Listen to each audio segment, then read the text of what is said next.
Look, let's be real. Samsung is one of those brands that people just blindly go for. I know people who would pick Samsung any day when choosing an Android smartphone, or for some, any smartphone at all. And that's because they've been great at everything. They've been great at updates, flagship phones, foldables, FE phones. But when it comes to their budget smartphones, that's where things get a little interesting.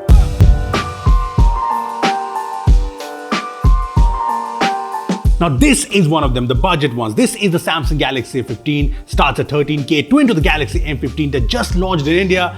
And by the title of the video, you'd know what I'm actually getting at. It's got some good stuff like the 90Hz Super AMOLED display in this price range, which is not the best AMOLED panel out there. The blacks just don't seem as AMOLED-like, but for this price, it has good colors, it's sharp, looks good enough.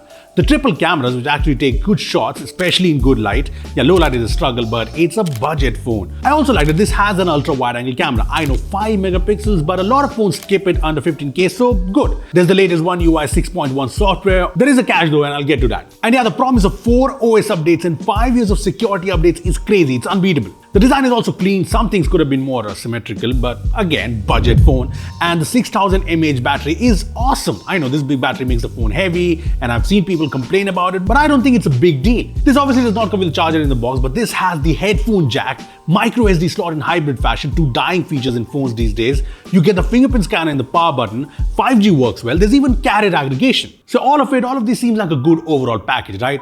But here's the deal. I think there are 3 major problems in Samsung budget smartphones that have been part of most Samsung budget smartphones even in the past, and I think Samsung needs to fix them in their next generation of budget phones. First, this design. I'm talking about the front. It's got these huge bezels, it's got a big chin, but these are still fine. But the problem is this teardrop notch. It's been years since the whole smartphone world moved away from teardrop notches, but strangely, Samsung still puts them in the phones. The F15 has it, the F23 has it, the M34 has it. I can go on and on.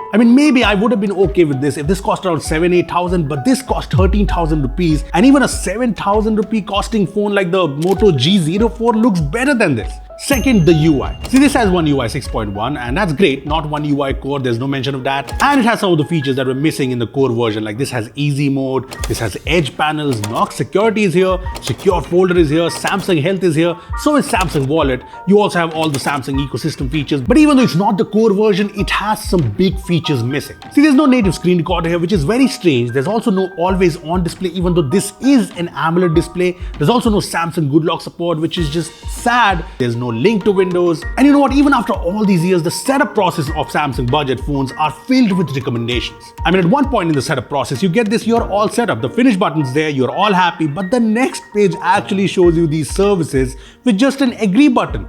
And disabling them is tricky. You have to tap here to disable them one by one. Someone who's not well versed with tech will just hit agree, enable everything, and this enables the glass lock screen, which fills your lock screen with ads like this. And going back to the setup process, you even get these app recommendations, and even when you skip this, you keep getting notifications like this to set this up again. Why doesn't this go away? Now, I understand budget phones have bloatware because of the price limitations, but Samsung needs to make the whole setup process more simpler, more transparent. Third, the performance, and I'm sure a lot of you guys must have seen it coming. This is powered by the MediaTek Dimensity 6100 Plus, and there are 2 variants here, a base 4 128GB variant which we have, and a 6 128GB variant. Now, 128GB storage in the base variant is good, but I'm not sure if it's the 4GB RAM, or if it's the 6100 Plus, or if it's One UI, but the performance here is not up to the mark even by budget phone standards. Sometimes it's usable enough, but a lot of times you will feel some stutter and lag in even the simplest of things like scrolling, switching between camera modes, playing a video just shot from the phone, changing the wallpaper from a third-party app, launching apps in general, and these stutters just kind of ruin the experience. Honestly, I did not want to go hard on the performance considering it's a budget phone, but honestly, the performance is a problem here. Let's say I'm an average user. I might not care about the deep blacks in my phone, the noisy night photos, and I'm okay with the phone being a little heavy, and honestly, that's what I paid for. I might even be okay with the design. The bigger problem is the slow, laggy UI, the sneaky recommendations, the ads, because that's what I see every single time I unlock my phone. Not the deep blacks, not the cameras. This. Look, the point is Samsung is one of the leading smartphone makers in the world in India, and you just have to look at the ratings of some of these Samsung phones to know that these sell like crazy. I mean, like I said earlier, a lot of people buy Samsung phones blindly because of the faith. So you know what? I just want Samsung to make better budget smartphones. Phones that are smooth to use, phones that look more modern, phones that are more straightforward when it comes to services and recommendations. See, I get it, budget, limitations.